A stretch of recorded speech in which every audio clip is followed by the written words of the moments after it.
Back in the wilderness years of G1, Hasbro was basically throwing crap at a wall to see what stuck. Now, I don't hate the concept of Action Masters.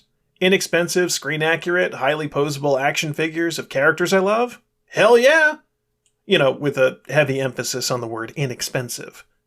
Action Masters also gifted us with some new characters, sprinkled throughout the line. Characters that would over time become iconic in their own ways, even making the occasional comebacks in recent times.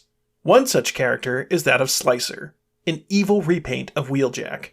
For a long time, Slicer was deposited in the backwaters of obscurity, but semi-recently, in the Shattered Glass subline, we got a new release of the character as a repaint of Earthrise Wheeljack, along with a rather clever reuse of Earthrise Fast Track as Exo-suit. Yep, that's what they named it. Basically, it's meant to represent Slicer's Action Master vehicle, so it kinda works. Slicer himself looks amazing, an absolutely gorgeous mashup of colors. Blue, red, pink, gunmetal, and that oh-so-important gold. And while I've always liked Wheeljack, the Earthrise mold had some issues that bothered me, mainly in how the legs transformed. But for some reason on Slicer, it's not a bother. I can't tell if they tweaked the mold or not, but it just works better for me. While Slicer looks incredible with his darker colors, Exo-suit, meanwhile, can be seen from space. With the bright red and hot pink color scheme, there is no subtlety to this look, and I'm here for it. Slicer looks great any way you pose him, and he comes with a ton of accessories to tool him up. Pairing him with the Fast Track mold is actually pretty genius. Since it's a weaponizer, you can have endless fun arranging him as armor in all sorts of wacky ways. And if you are feeling particularly clever, you can even make a very abstracted version of the original toy's assault vehicle. Is it stupid? Yep. Is it fun? Absolutely. Slicer transforms with relative ease. As I mentioned earlier, I don't know if they tweaked anything, but for some reason I don't have as many issues with his legs as I did with Wheeljack.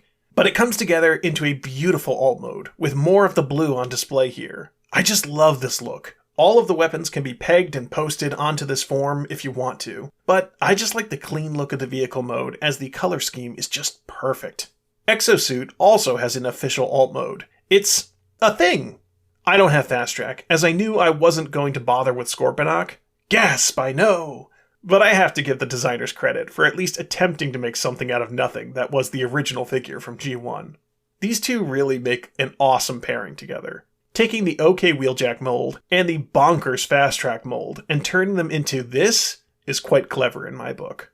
I didn't dive too much into the Shattered Glass line, mainly for budget reasons. But as I've said, there are certain characters that don't come out often, so when they do, I can't resist them.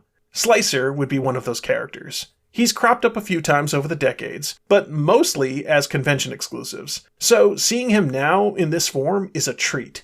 The bonus of including Exo-suit as an homage to the original's gimmick is clever in my opinion. I love stuff like this, and will continue to champion the choice to highlight deep-cut releases like it in the future. Oh look! Another flesh creature that watches without subscribing! Seriously, it's so easy an Autobot could do it!